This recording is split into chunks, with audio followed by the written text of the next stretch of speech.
Hey everyone!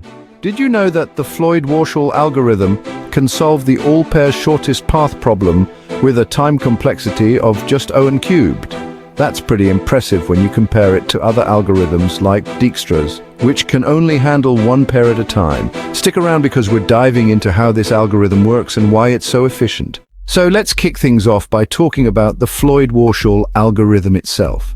This algorithm is super important in the world of computer science, especially when it comes to solving all pairs shortest path problems in weighted graphs. Basically, it helps us find the shortest route between every pair of nodes in a network, which is crucial for things like transportation, telecommunications, and even social networks. If you're dealing with a graph and need to know the shortest paths between all its points, this is the algorithm you want in your toolbox. Now let's dig into the challenge this algorithm addresses. Imagine you have a graph with lots of nodes and edges, and you want to figure out the shortest path between every pair of nodes. Traditional methods can get really complicated and inefficient, especially as the number of nodes increases. Algorithms like Dijkstra's or Bellman-Ford only give you the shortest path from one node to another.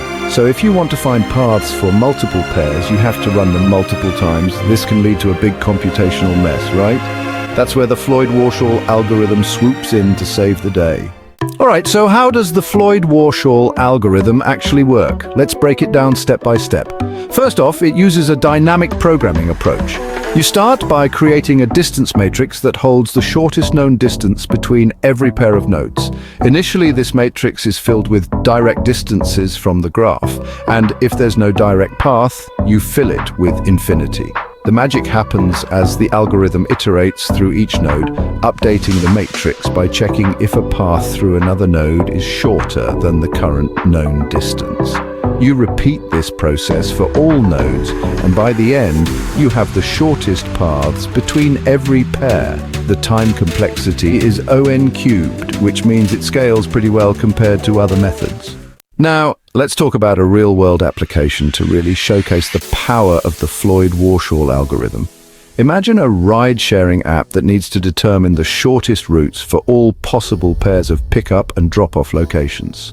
The Floyd-Warshall algorithm can quickly compute these paths, allowing the app to efficiently route cars and minimize wait times for users. This kind of optimization can save time and money, making it a perfect example of how this algorithm is applied in real life. It's a game changer for services that rely on fast and efficient routing. To wrap things up, we've covered a lot today. We started with the efficiency of the Floyd-Warshall algorithm, explored its significance in solving all pairs' shortest path problems, and looked at how it operates step by step. Plus, we highlighted a real-world application that proves just how useful this algorithm can be. Remember, understanding algorithms like Floyd-Warshall can really enhance your problem-solving skills in computer science. Before you go, I'd love to hear from you. Have you ever worked with graph algorithms? What was your experience like? Drop your thoughts in the comments below, and if you're interested in diving deeper into algorithms, don't forget to check out my other videos. There's a lot more to explore. Thanks for watching, and I'll catch you in the next one.